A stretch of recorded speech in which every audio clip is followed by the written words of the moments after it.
Merhaba arkadaşlar, örgü kanalıma hoş geldiniz. Hem kız hem erkek bebekler için yapabileceğiniz kolay ve güzel tığ işi yelek yaptım. Bugün bu yelek anlatımını sizlerle paylaşmak istiyorum. Yelek örgüsü bakın hem çok kolay hem de çok güzel arkadaşlar. Arka bölüm görüntüsü bu şekilde.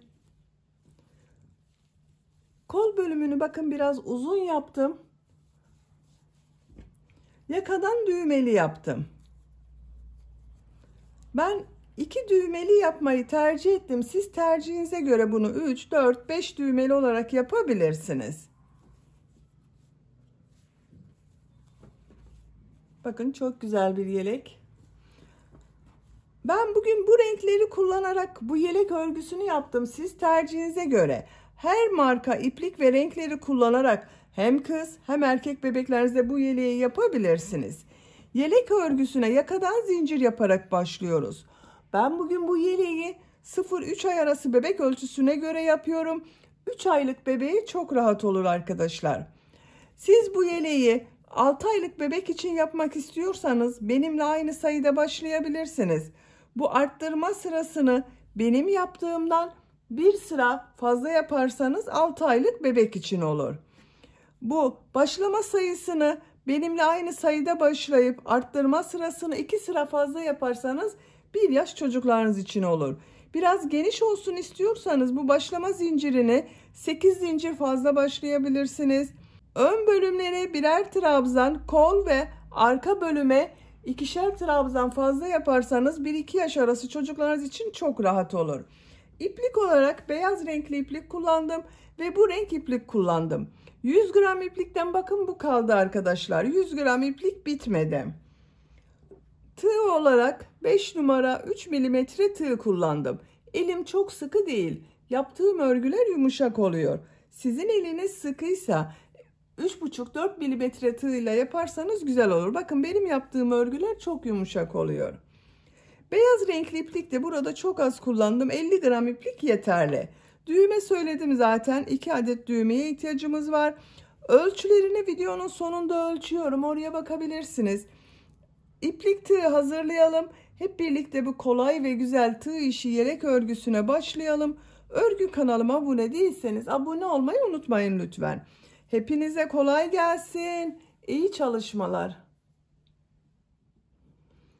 Yakadan zincir yaparak başlıyoruz. İlk ilmeği ben bu şekilde yapıyorum. Size nasıl kolay geliyorsa o şekilde yapabilirsiniz. Zincirleri yapmaya başlıyorum. Çok sıkı zincirler yapmıyorum. 76 zincir yapalım. 76 zincir yaptım. Bakın çok sıkı zincirler yapmadım. Bu 76 zincirin kaç santimetre olduğunu ölçüyorum.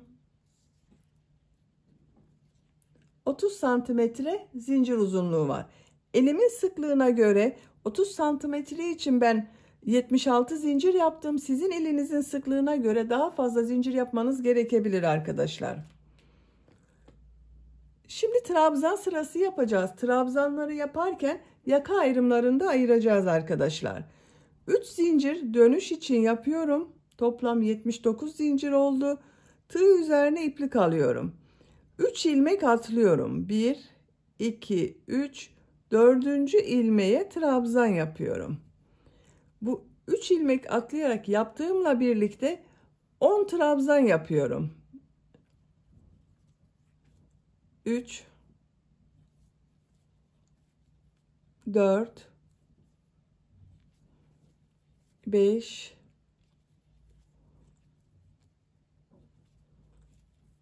6, 7, 8, 9, 10. 10 trabzan yaptım. Arttırma yeri için 2 zincir yapıyorum.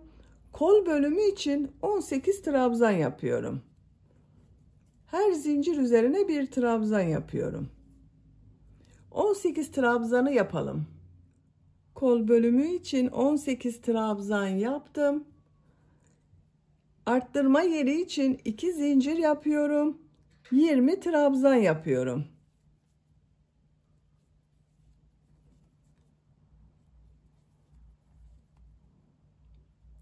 20 trabzanı yapalım. 20 trabzan yaptım. 2 zincir yapıyorum. Kol bölümü için 18 trabzan yapıyorum.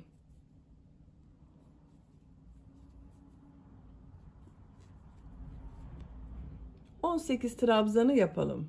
Kol bölümü için 18 trabzan yaptım. 2 zincir yapıyorum. Buraya 10 trabzan yapıyorum.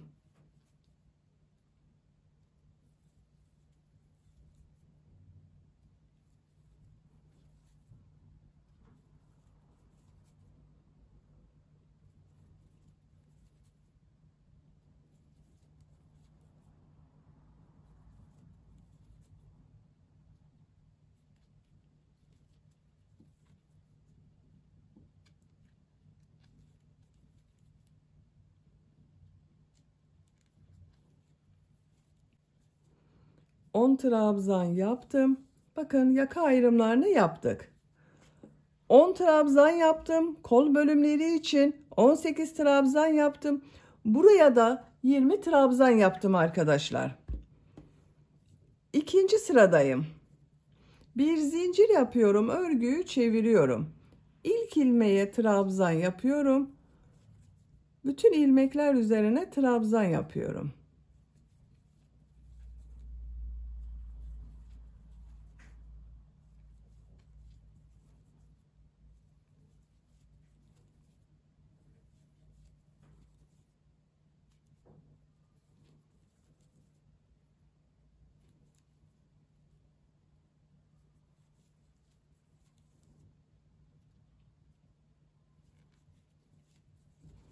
Bakın 10 trabzan yaptım. Arttırma yerine bir trabzan, 2 zincir, bir trabzan yapıyorum.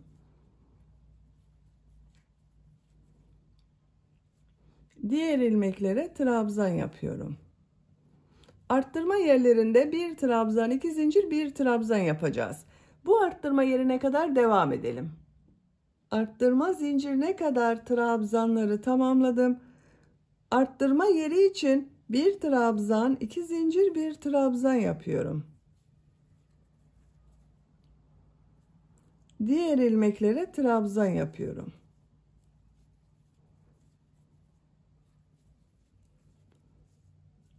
Buraya kadar devam edelim. Buraya kadar trabzanlar yaptım. Arttırma zinciri üzerine bir trabzan, 2 zincir, bir trabzan yapıyorum. Diğer ilmeklere trabzan yapıyorum.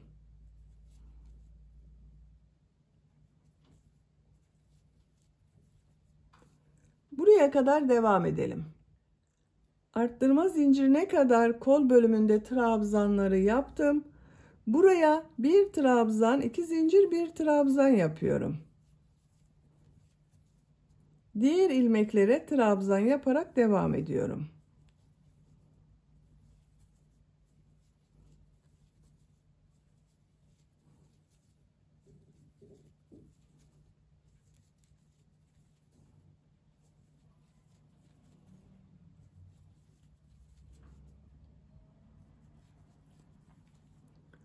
Son trabzanı bakın bir alt sırada 3 ilmek atlayarak yaptığım bir trabzan var. Bunun 3. zincire trabzan yapıyorum. Bu sırada 2, 4, 6, 8, 10, 11 trabzan oldu burası. Arttırma yerlerinde bir trabzan, 2 zincir, bir trabzan yaptık. Bakın hepsinde 4 yerde arttırma yapıyoruz. 3. sıradayım. Bir zincir yapıyorum, örgüyü çeviriyorum. İlk ilmeğe trabzan yapıyorum. Diğer ilmeklere trabzan yapıyorum. Arttırma zincirine kadar devam edelim. Arttırma yerine kadar trabzan yaptım. Arttırma yerine bir trabzan, 2 zincir, bir trabzan yapıyorum. Diğer ilmeklere trabzan yaparak devam ediyorum. Bu arttırma yerlerinde de bir trabzan, 2 zincir, bir trabzan yapalım.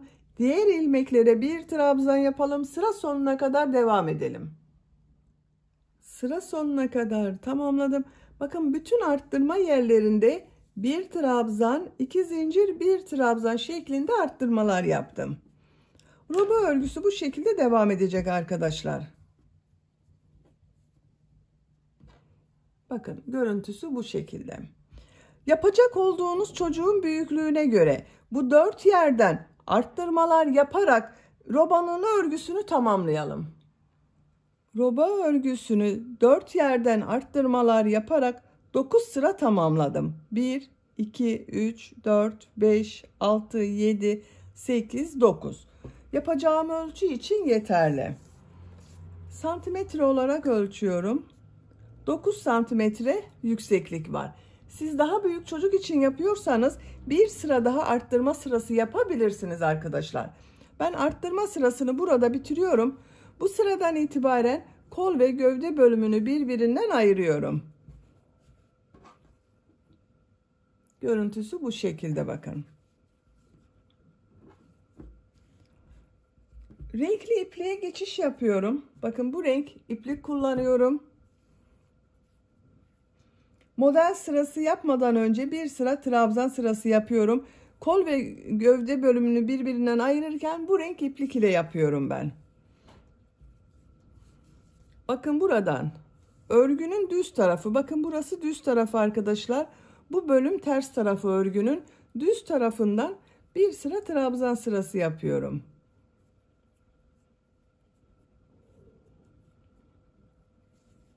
İlmek yapıyorum. İlk ilmeğe trabzan yapıyorum. Diğer ilmeklere trabzan yaparak devam ediyorum.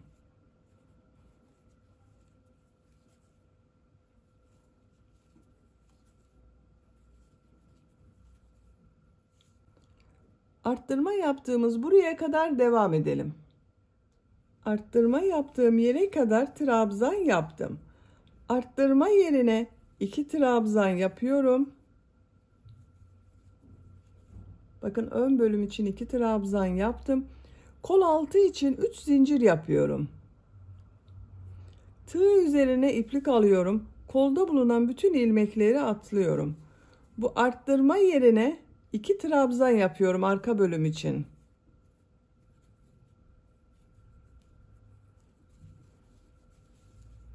Bakın 3 zincir ile ön ve arka bölümü birleştirdik. Diğer ilmeklere trabzan yaparak devam ediyorum.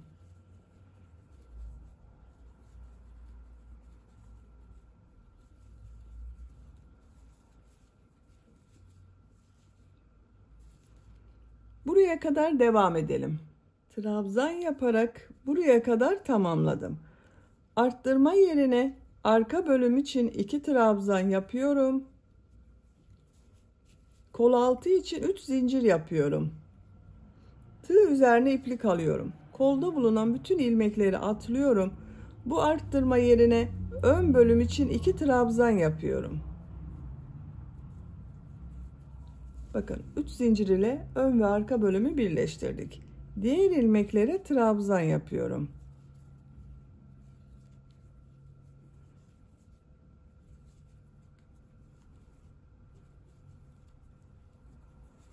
Sıra sonuna kadar devam edelim. Sıra sonuna kadar trabzan yaparak tamamladım. Bakın kol altında 3 zincir ile ön ve arka bölümü birleştirdim. Her iki kolda da. Bu sırada trabzan sırası yaptık. Şimdiki sırada arkadaşlar model sırası yapacağız. Modeli örgünün ters tarafından yerleştiriyorum. Bir zincir yapıyorum, örgüyü çeviriyorum. Modelde bir ilmeğe sık iğne yapıyoruz. Diğer ilmeğe üçlü trabzan yapıyoruz. İlk ilmeğe bakın şu şekilde sık iğne yapıyorum. Tığ üzerine 2 defa iplik doluyorum. Üçlü trabzan yapıyorum. 3 defa da çıkarıyorum bakın. Sık iğne yapıyorum. 2 defa iplik doluyorum. Bakın şu şekilde tığı takıyorum. 2 ilmekten çektim. 1, 2 ilmekten çekiyorum. 2, 2 ilmekten çekiyorum. 3. 3 defa da çıkarıyoruz.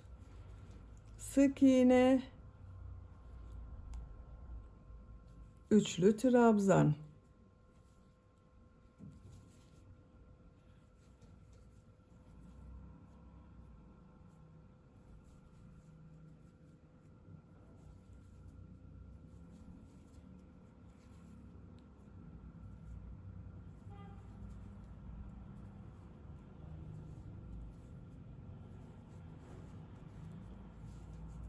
Bu şekilde modeller oluyor. Kol altı yaptığımız yere kadar devam edelim. Kol altında yaptığım zincire kadar modelleri tamamladım. Burada bakın arkadaşlar, arttırma yapacağız. Sık iğne yaptım. Tığ üzerine iplik doluyorum. Bu ilk zincir üzerine üçlü trabzan yapıyorum. Aynı ilmeğe sık iğne yapıyorum. İkinci zincire üçlü trabzan yapıyorum. Bakın bu üçüncü zincire, bu zincir üzerine bir sık iğne yapıyorum. Tekrar üçlü trabzan yapıyorum aynı ilmek içine. Siz bu arttırmayı yapmadan düz de devam edebilirsiniz. Bu ilmeğe sık iğne yapıyorum. Diğer ilmeğe üçlü trabzan yapıyorum. Sık iğne yapıyorum. Üçlü trabzan yapıyorum. Bir ilmeğe üçlü trabzan, bir ilmeğe sık iğne yapıyoruz. Diğer kol altı yaptığımız yere kadar devam edelim. Diğer kol altına kadar modelleri yaptım. Bu kol altında da burada yaptığımız gibi arttırma yapıyorum. Bakın 3 zincir var. İlk 3 zincir içine üçlü trabzan yapıyorum.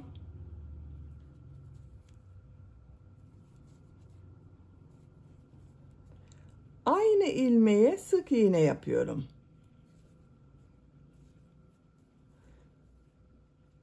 İkinci ilmeğe üçlü trabzan yapıyorum. Bakın bunda arttırma yapmadım. Bu ilmeğe sık iğne yapıyorum. Tekrar aynı ilmeğe üçlü trabzan yapıyorum. Sık iğne yapıyorum. Artık arttırma yapmıyorum. Bakın.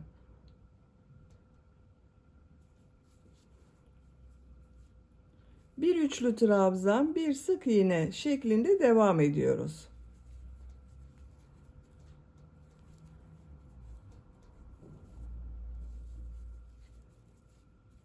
Sıra sonuna kadar devam edelim.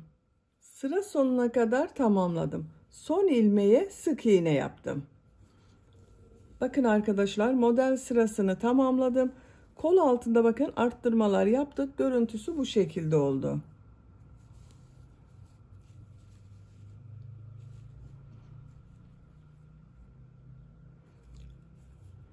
Bir zincir yapıyorum. Örgüyü çeviriyorum. Bu sırada trabzan sırası yapıyorum. Bir sırada trabzan sırası yapıyoruz. Bir sırada bu model sırasını yapıyoruz. Bu ilk ilmeğe sık iğne üzerine trabzan yapıyorum. Model üzerine trabzan yapıyorum. Sık iğne üzerine trabzan yapıyorum.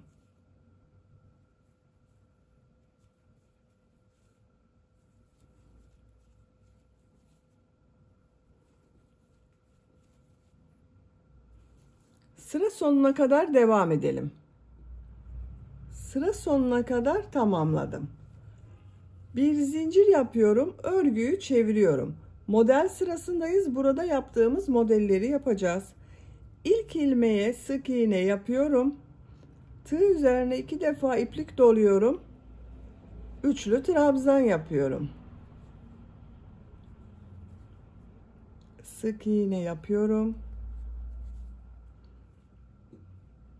Üçlü trabzan yapıyorum.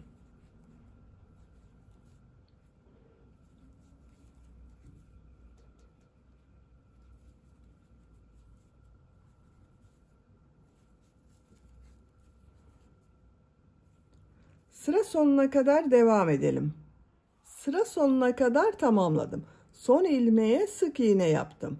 Bir zincir yapıyorum, örgüyü çeviriyorum. Trabzan sırasındayım. İlk ilmeğe trabzan yapıyorum. Trabzan yapıyorum.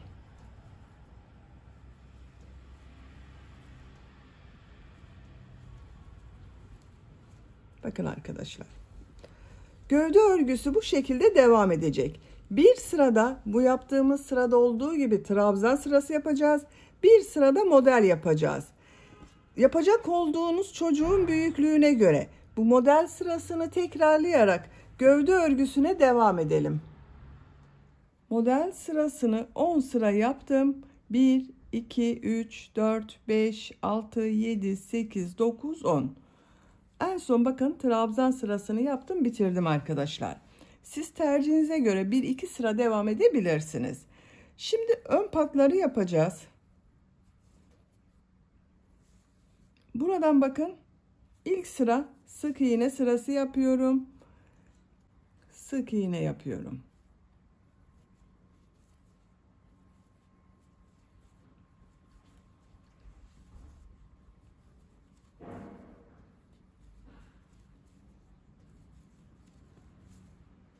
Sık iğne yaparak bu yaka başlangıcına kadar devam edelim. Yaka başlangıcına kadar sık iğne yaptım. İkinci sırayı yine sık iğne yapacağız. Sık iğneyi yaparken bu yakanın buraya düğme iliği yapıyorum arkadaşlar. İşaret yapıyorum. Bakın ilk düğme iliğini bu yaka başlangıcına, diğer düğme iliğini buraya yapıyorum. Siz tercihinize göre tamamını düğmeli yapabilirsiniz. Bakın buraya ve buraya 2 düğme iliği daha ayarlama yapabilirsiniz. Ben 2 düğmeli yapmayı tercih ediyorum. Bir zincir yapıyorum, örgüyü çeviriyorum. İlk ilmeğe sık iğne yapıyorum. Düğme iliği için 3 zincir yapıyorum. 2 ilmek atlıyorum, sık iğne yapıyorum. Bu işaret yaptığım yere kadar sık iğne yapıyorum. Sayalım isterseniz. 1, 2, 3, 4, 5, 6, 7, 8, 9, 10. 10 sık iğne yaptım bakın. Mesafe bu kadar arkadaşlar. Düğme iliği için 3 zincir yapıyorum. 2 ilmek atlıyorum, sık iğne yapıyorum. Artık sık iğne yaparak devam ediyorum. Sıra sonuna kadar sık iğne yaparak devam edelim. Sıra sonuna kadar sık iğne yaptım. Bir zincir yapıyorum, örgüyü çeviriyorum. Sık iğne sırası yapıyorum yine. Bu düğme iliği yaptığımız yere kadar devam edelim. Düğme iliği yaptığım yere kadar sık iğne yaptım. Bakın burada 3 zincir yaptım. Bu 3 zincir üzerine 2 sık iğne yapıyorum arkadaşlar. Bakın burada 2 ilmek atladığım için 2 sık iğne yapıyorum. Diğer ilmeklere sık iğne yaparak devam ediyorum.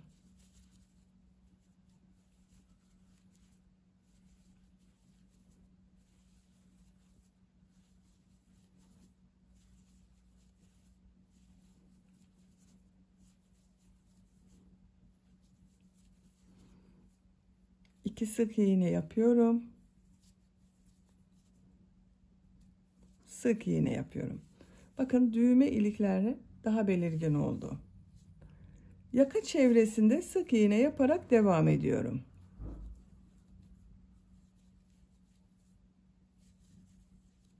Bakın iplik ucunu da içinde tutuyorum.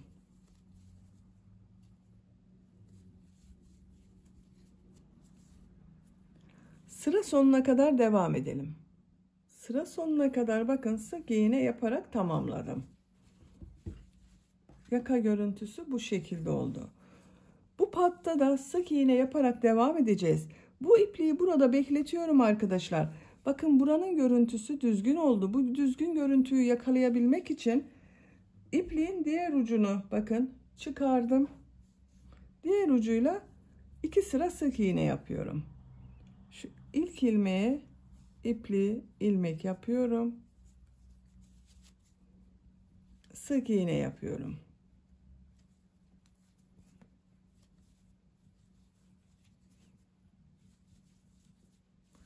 Sıra sonuna kadar devam edelim. Sıra sonuna kadar tamamladım. Bir zincir yapıyorum, örgüyü çeviriyorum, sık iğne sırası yapıyorum. Yaka başlangıcına kadar devam edelim. Sık iğne yaparak sıra sonuna kadar tamamladım. İpliği kesiyorum arkadaşlar. 2 sıra sık iğne yaptım. 3. sıra sık iğne yapacağız. 3. sıra sık iğneyi bakın burada beklettiğim iplik ile yapıyorum.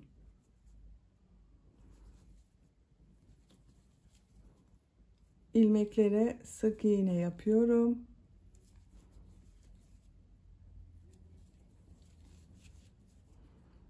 Her ilmek üzerine sık iğne yapıyorum.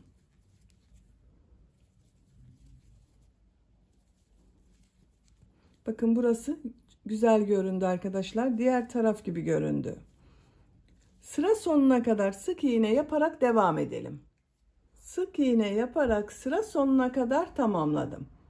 Ön pat görüntüsü bu şekilde oldu. Bu uç bölümde pıtırcık modeller yapıyorum. Bakın son ilmeğe sık iğne yaptım. Bu ilmeğe bir sık iğne, 2 zincir, bir sık iğne yapıyorum. Bir ilmek atlıyorum. Aynı ilmeğe bir sık iğne, 2 zincir, bir sık iğne yapıyorum. Bir ilmek atlıyorum. Bir sık iğne, 2 zincir, bir sık iğne yapıyorum.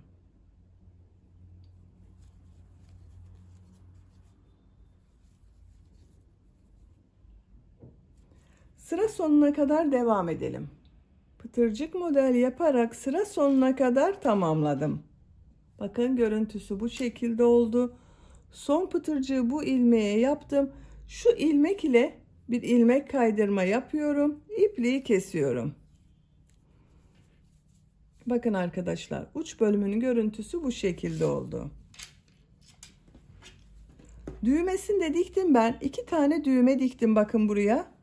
Şu şekilde takarak kullanabiliriz. Şimdi kollarını yapalım. Bakın kol örgüsünün birisini ben bu şekilde yaptım. Diğer kol örgüsünü sizinle yapalım. 2 kol aynı şekilde oluyor.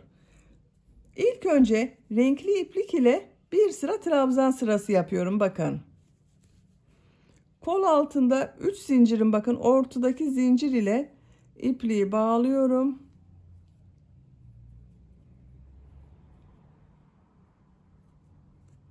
Buradan ilmek yapıyorum.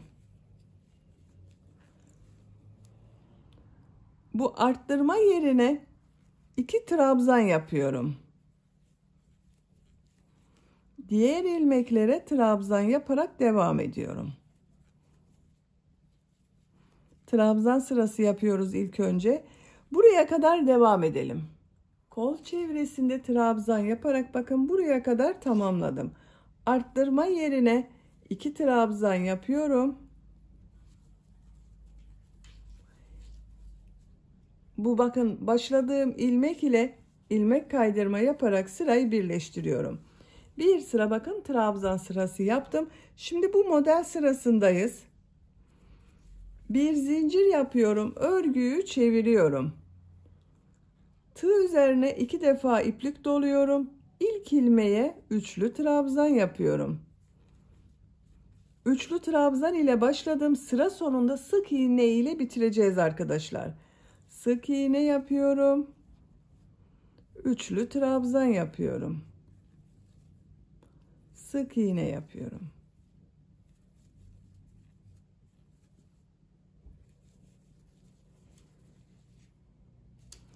Sıra sonuna kadar devam edelim. Sıra sonuna kadar tamamladım. Son ilmeğe sık iğne yapıyorum. Sıra başında üçlü trabzan ile başladım. Sık iğne ile bitirdim. Bu üçlü trabzan yaptığım ilmek ile ilmek kaydırma yaparak sırayı birleştiriyorum. Bakın 2 model arasında bir sık iğne oldu. Trabzan sırasındayım.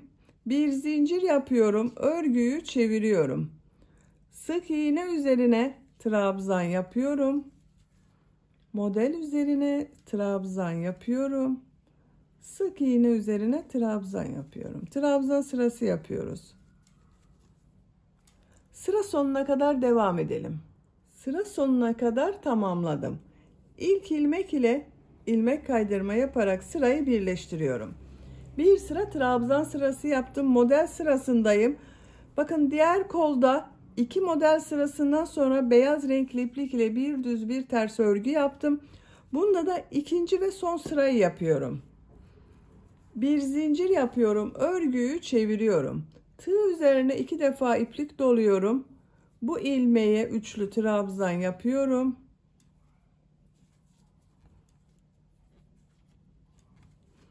Sık iğne yapıyorum. Üçlü trabzan yapıyorum.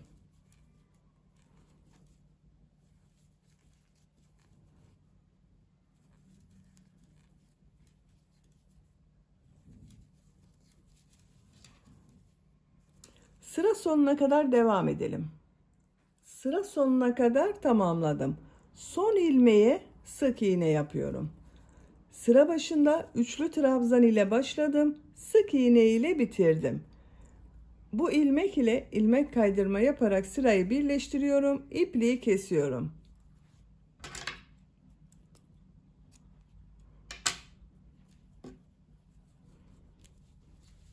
Bakın 2 sıra model sırası yaptım.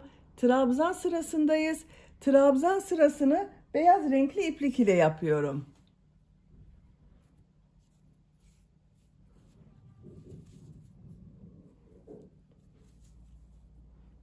Bu ilmeğe ilmek yapıyorum. İpliği bağlayabilirsiniz de arkadaşlar. 2 zincir yapıyorum. Bu 2 zincirde bir trabzan oluyor. Her ilmek üzerine trabzan yapıyorum.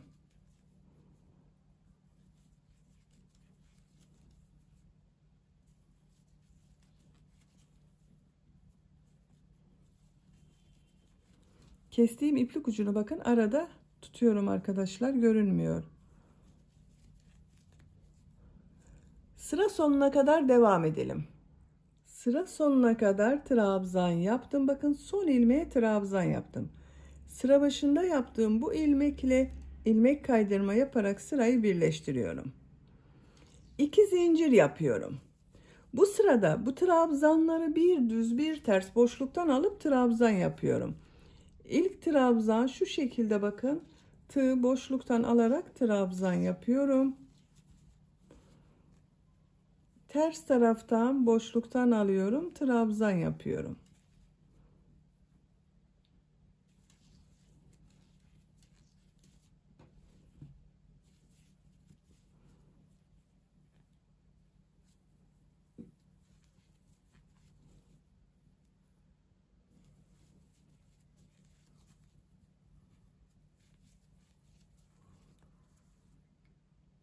Sıra sonuna kadar devam edelim.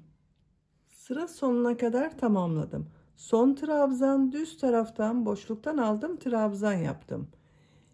İlk ilmek ile ilmek kaydırma yaparak sırayı birleştiriyorum. Bakın 2 zincir ters tarafta görünen trabzan oldu. İpliği kesiyorum.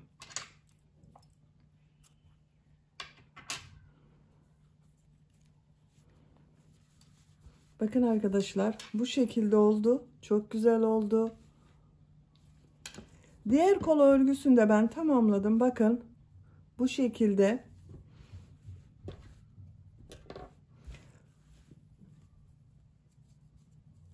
Düğmelerini bakın şu şekilde takıyorum. Çok güzel oldu yelek arkadaşlar.